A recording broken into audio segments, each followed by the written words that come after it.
Hello, this is Joseph with the My Cross, His Grace podcast radio. Welcome. Let me ask you, which is stronger, do you think? Your faith or your weakness? What controls you more, your fear or your faith? That's what we're going to talk about. In moments of weakness, do you draw on your faith or are you totally guided by your fear? We know that life presents challenges from time to time. And yet, as hard as we try to avoid them or find an easier route, you're hit with still another challenge. You know, we were never promised a trouble-free life. In fact, the opposite is true. Often it's those challenges that help us to work through a problem and learning to ask God to help us through it. Once that obstacle is overcome, you realize that you navigated something with God's help, and you're slightly more experienced on tapping into the Holy Spirit, which is within you, and which you should be doing daily, every day anyway.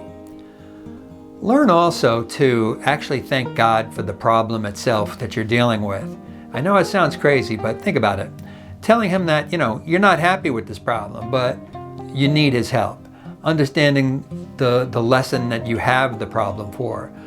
The other person involved, that there is another person who may be involved, and His will for you on how to resolve it.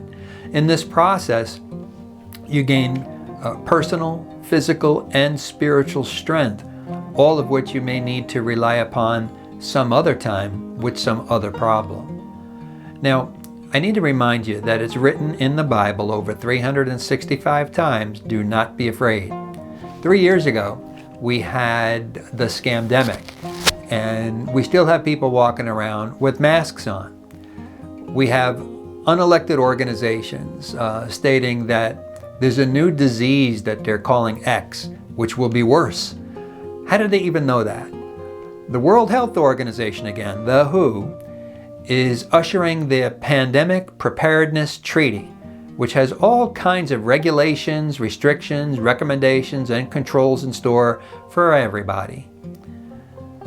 Is anyone awake yet? What this suggests to me is that the last scamdemic didn't kill enough people. So, let's switch gears a little bit. Have you had any new apartment buildings built in your area yet?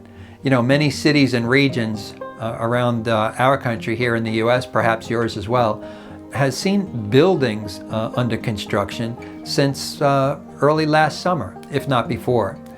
And many have asked, who are they for? And where are they going to who's going to live there? How much are they renting for? And who can afford it?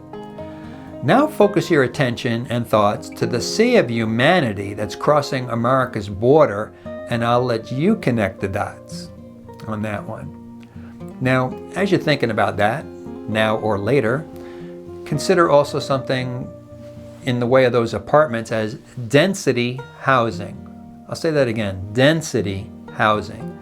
It's a way to concentrate people in a defined area, and then once concentrated, it's kind of like a little concentration camp. People in apartments can't grow food in the same way as someone who plants in their front or backyard. And being able to grow food is important at any time, but especially more so as recently as today.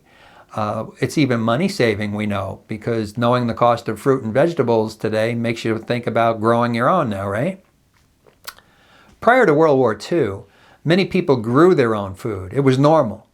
And then grocery stores came along to make life better for returning soldiers and their families. But that convenience has caused many of us to have forgotten how to grow vegetables to eat. Try thinking of ways to increase your options for food. It could become very important. Now, why do I bring this up? Proverbs 20, verse 4 says, if you are too lazy to plow in the right season, you'll have no food at the harvest. Okay?